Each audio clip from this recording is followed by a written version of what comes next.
Genderuwo Villa Pojok. Cerita ini terjadi di sebuah rumah bekas kolonial zaman dahulu, yakni Villa Pojok di Jawa. Seorang gadis cantik harus menghadapi genderuwo dalam kelemahannya, namun dengan ketegaran dan keberaniannya dia mampu mengusir genderuwo tersebut dengan peninggalan berupa jimat dari neneknya. Cerita ini terjadi pada sekitar tahun 1970-an, begini ceritanya.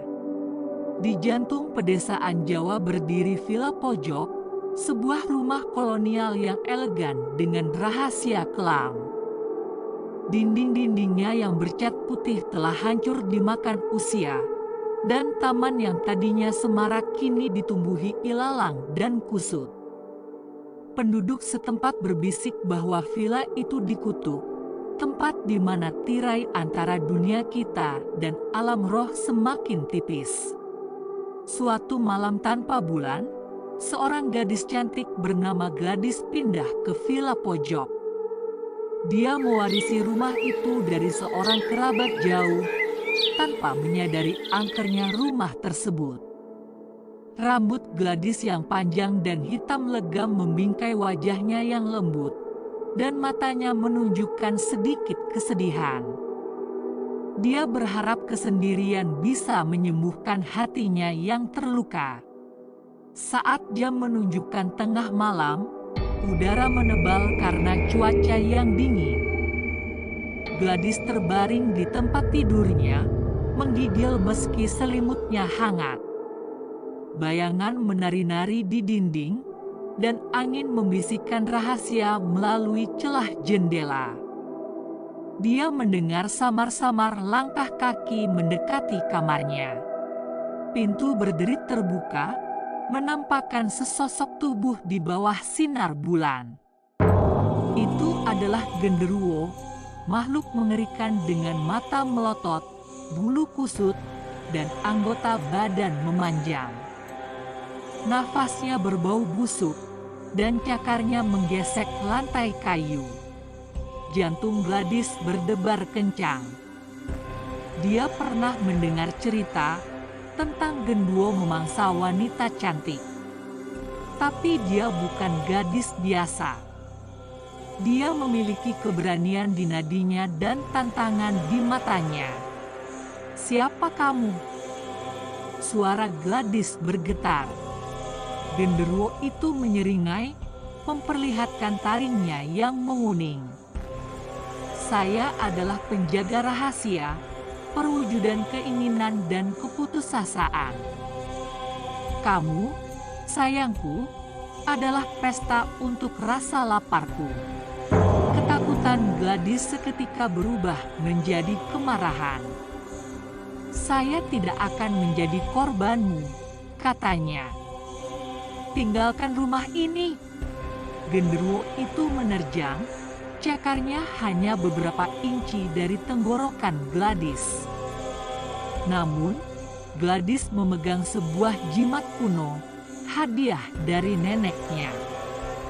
Udara berderak karena energi, dan makhluk itu tersentak, matanya membelalak karena terkejut. "Kamu meremehkanku," kata Gladys. "Villa ini adalah tempat perlindunganku. Aku tidak akan membiarkanmu menguasai rumah ini." Genderuwo melolong, wujudnya berkelap-kelip seperti lilin yang padam. Ia kemudian menghilang di malam hari, meninggalkan jejak belerang dan ketakutan. Sejak saat itu, Gladys mengamati genderuwo. Dia mempelajari kelemahannya. Berbekal keberanian dan pengetahuan, dia membersihkan Villa Pojok sambil berdoa dan melantunkan mantra pelindung.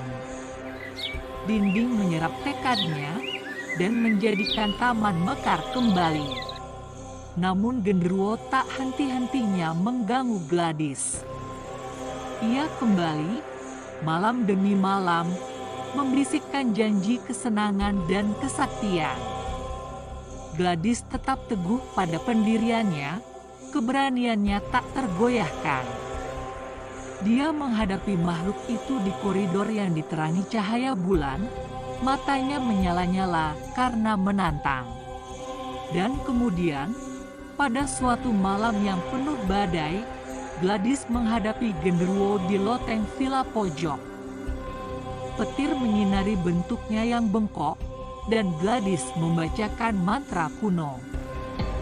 Makhluk itu meratap, intisarinya terurai seperti asap. "Kamu tidak bisa mengalahkanku," ujar genderuwo sambil menyeringai bengis. Gladys tersenyum. "Ketakutan adalah sebuah pilihan," katanya. "Dan aku memilih keberanian." Dengan semburan cahaya terakhir, genderuwo menghilang, hanya menyisakan gema yang tersisa. Villa pojok berdiri tegak dan kokoh. Dindingnya membisikkan rasa syukur.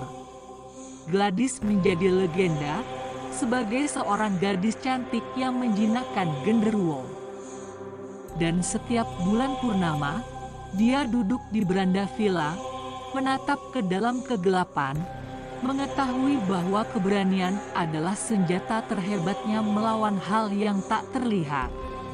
Namun terkadang, saat angin menderu-deru, ia bertanya-tanya apakah genderuwo masih mengawasi dari balik bayang-bayang, lapar akan rasa takut, menunggu kesempatan kembali.